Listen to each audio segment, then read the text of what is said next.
vraiment important. Et nous, l'objectif de ce test, c'est d'une part de sensibiliser les éleveurs qui pourraient dire, bah voilà, moi je ne suis pas concerné, on n'est pas dans une zone où il y a beaucoup de mouches tétées, mais de pouvoir leur montrer, bah si, peut-être que vous avez l'impression que vous n'êtes pas concerné, mais en fait, avec le test, je peux vous montrer que vous êtes contaminé.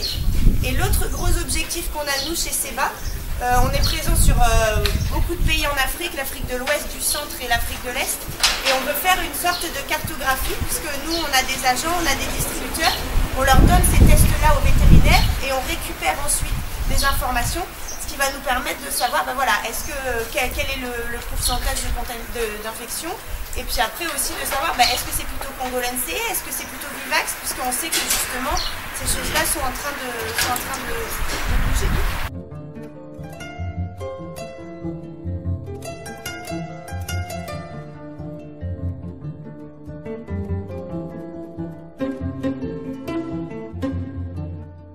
Nous venons de faire des visites et des communications en collaboration avec Afrivet sur la production laitière. Et donc les visites, nous en retenons des éleveurs motivés, des éleveurs déjà performants, puisque nous avons vu certaines vaches à 28 kg de lait. Et puis, nous avons aussi vu certaines petites failles. Et les experts français qui sont venus avec moi sont appelés à revenir pour répondre à ces failles et augmenter la production laitière et aider à la création de la filière laitière sénégalaise. Afrivet est une société vétérinaire qui est basée à Diamniadio depuis 1999, qui travaille dans la distribution des médicaments vétérinaires, dans la génétique, en faisant de l'insémination artificielle, de la formation des techniciens en insémination artificielle, des animaux de race pure, des semences et des embryons. Alors aujourd'hui, une journée porte ouverte a été organisée par Afrivet, notre société, avec notre partenaire qui est basé en France, Copex Montbéliard. Ça, c'est fait dans le cadre du Salon international de l'agriculture et des technologies agroalimentaires, le CIAGRO 2018, qui est organisé au Sénégal tous les 2 ans. Alors, cette année, d'habitude, nous mettrons un stand au niveau du CICES, on essaie d'exposer des vaches, mais cette année, nous avons innové par le concept des portes ouvertes. Ainsi qu'on a sélectionné 5 fermes au niveau des régions de Dakar et de Thiès. La première ferme a été visitée le matin chez Moustapha Diakhaté à Sindia, la deuxième à Bohou, chez M. Elad Sissé.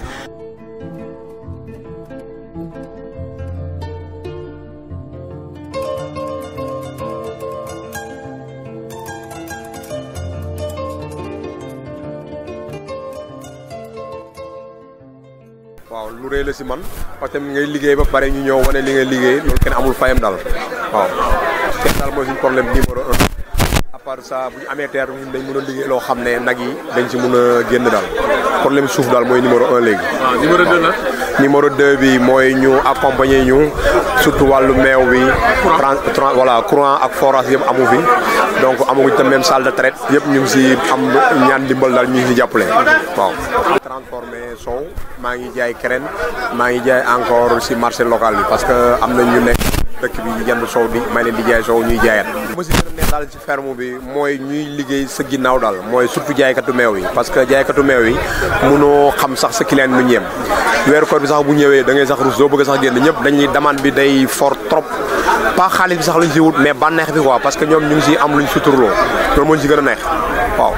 man liggéey naa lu bëri mais sérieusement ferme bi lu ma si gën a neex mooy ñu si am dara waaw am na ay nit ñoo xam ne lu mu bon boo xoolee bu nawet bi ñëwee damay ay 40 personnes di leen employé par jour. puis encore ñuy jaay meew am na ñoo xam ne dañuy jënd ci man meew di jaayaat di si am dara loolu neex na ma si trop. Sénégal yi tamit nañ bàyyi xel daal liggéey élevage métti na trop mais am na njëriñ parce que liggéey boo xam ne moom du fen.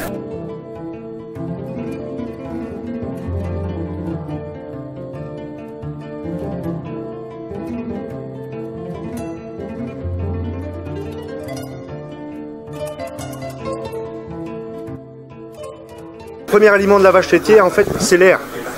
Donc l'air ambiant est extrêmement important. L'orientation du bâtiment se gère par rapport au vent, mais aussi par rapport à l'humidité. Ici, on n'est pas loin des côtes, donc on a des vents de mer qui arrivent avec des humidités très fortes. C'est très important. On voit pas, je n'ai pas vu pour ma part pour le moment encore de bâtiments équipés de ventilation, mais ça serait un point, la ventilation, la brumisation, auquel on sera obligé d'arriver. Donc moi j'aime bien donner des repères aux éleveurs. Ici on a un très bon repère. On fait consommer à peu près 15 kg d'aliments pour faire en moyenne 14 litres de lait. Donc on sait qu'on fait à peu près 1 litre de lait par kilo d'aliments. Donc ça c'est un repère très important. Le seuil de rentabilité pour une vache laitière c'est 1,3 litre de lait par kilo d'aliments. Le deuxième aliment après l'air de la vache laitière c'est l'eau. Ici on a des équipements en eau qui sont très bien faits puisqu'on a 3 fois 1000 litres je crois pour nos vaches laitières. Ce qui est important aussi c'est d'avoir des grosses mises à disposition d'eau réparties en maximum d'endroits et avec des gros volumes d'eau. Et surtout, et aussi à l'avenir, de contrôler davantage l'eau. On a énormément de contamination dans l'eau, de salmonelles, de différentes bactéries, qui nous posent des problèmes sur les vaches. Il a réalisé de très bonnes choses. Nous attendons ce qu'on appelle le transfert. Il faudrait simplement de transfert de technologie, les connaissances qu'eux ont. Nous sommes en ce moment en état, je ne dirais pas embryonnaire, mais on voudrait, ce qu'on cherche, c'est une assistance. Et je dis que l'exemple, en tout cas, de ce que ces gens-là ont fait est à saluer. Et nous voulons que cela puisse se perpétuer.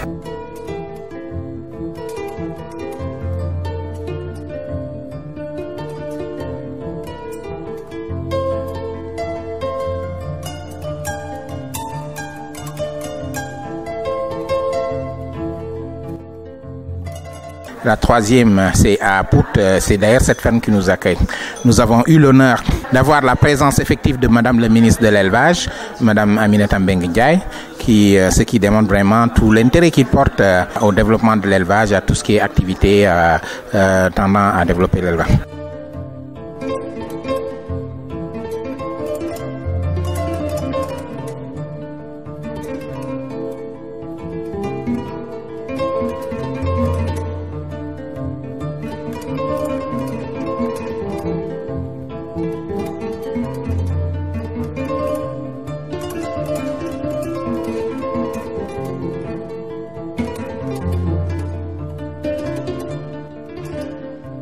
Pour la nourriture des vaches, nous faisons également, vous allez le voir tout à l'heure, un petit peu de culture fourragère.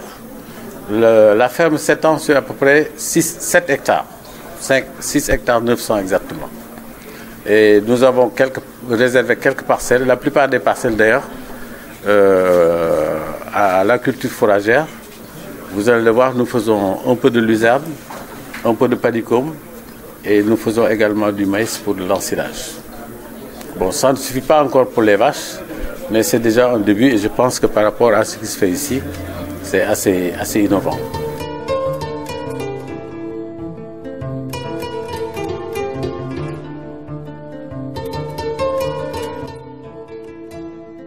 Les visites que vous effectuez au niveau des différentes fermes sont extrêmement importantes pour nous, mais également pour vous, parce que quand on est des partenaires, il faudrait que chacun voit ce qui est en train de se faire au niveau de l'autre.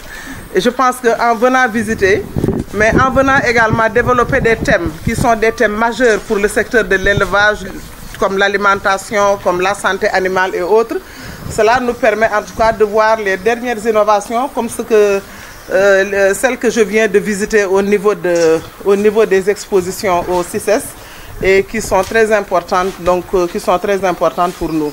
Je voudrais donc vous remercier parce que je pense que c'est un partenariat gagnant-gagnant entre les éleveurs français et les éleveurs sénégalais que nous avons et je pense que c'est ça qui doit normalement continuer. Et dans le cadre du plan Sénégal émergent, vous savez que nous avons un volet important pour ce qui concerne la production laitière.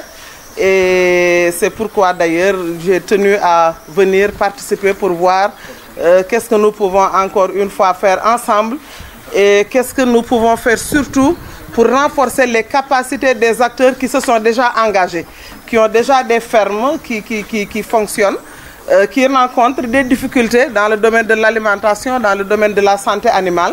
Et je pense que les échanges vont nous permettre en tout cas de voir de part et d'autre qu'est-ce qui peut se faire pour que les choses puissent s'améliorer davantage.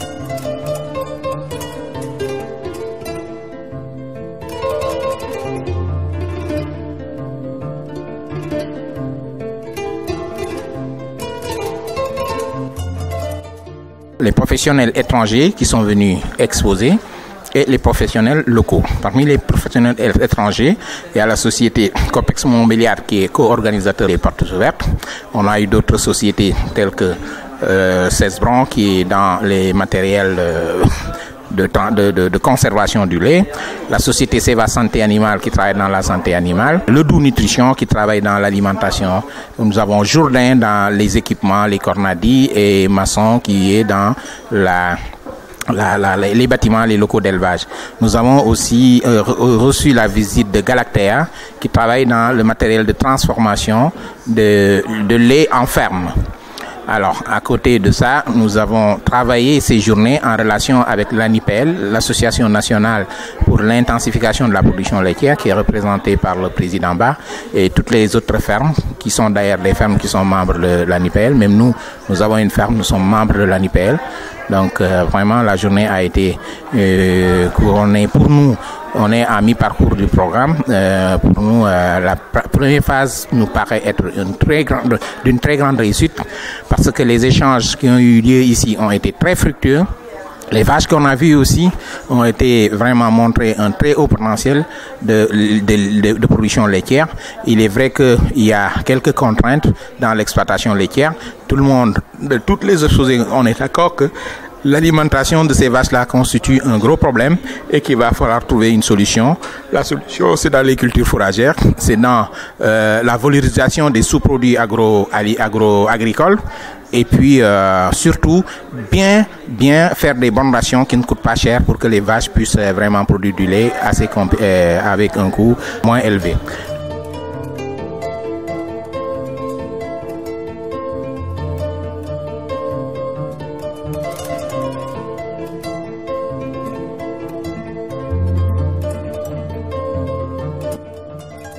Les perspectives au niveau de Noflay, aujourd'hui, nous tendons vers la possibilité de disposer de capacités de transformation du lait, de transformation, de boucherie et de charcuterie pour rapprocher les produits finis du marché. Le pôle 2 se trouve à Dara. À Dara, nous entreprenons des activités dans l'horticulture sur différentes spéculations, sur l'embouche bovine et sur la culture fourragère, notamment le maïs et le niébé. Les perspectives à Dara, c'est la prévision d'un deuxième forage afin d'optimiser la culture de fourrage. Le pôle 3 se situe à Keur-Momar-Sarr. L'ARSM dispose, avec l'entraide des partenaires indiens de Sénéguindia, l'ARSM dispose de 200 hectares de terres aménagées pour la culture horticole dans la commune de Sierre, à Keur-Momar-Sarr. La perspective à Keur-Momar-Sarr, c'est que l'ARSM a déjà acquis 100 hectares destinés à l'installation d'une ferme moderne et à la culture fourragère du fait de la proximité du fleuve. Au pôle nord, à Ndialakhar, l'ARSM dispose d'une ferme école où l'on développe l'aviculture, l'horticulture, mais surtout l'activité dominante qui est la pisciculture qui est déjà lancée. Là aussi, nous profitons de la proximité du fleuve. Donc, la pisciculture est aujourd'hui une chose effective. Le pôle 5 se situe à Djali-Kenyé. Djali-Kenyé, nous faisons de la culture sous pluie à grande échelle pour bénéficier de la paille de riz, du son de riz, et nous y développons aussi une activité d'embouche bovine. Alors, ce qui reste à l'ARSM, c'est l'accompagnement.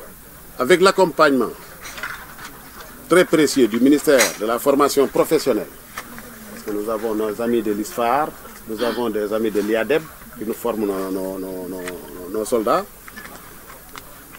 et du ministère de l'Agriculture, des associations et GIE d'anciens militaires ont pu à ce jour mener leur reconversion de manière adéquate.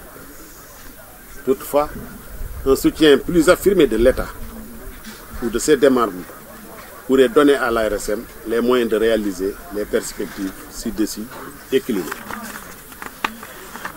Madame le ministre, à ce niveau, l'ARSM voudra pouvoir compter encore sur le soutien indéfectible de votre ministère, je veux dire le ministère de l'élevage et de la production animale. Merci de votre attention. Nous remercions toutes les fermes qui ont accepté d'ouvrir leurs portes. Nous remercions tous les participants. Nous remercions l'ANIPL et le ministère de l'élevage vraiment d'avoir bien voulu accompagner l'organisation de ces visites.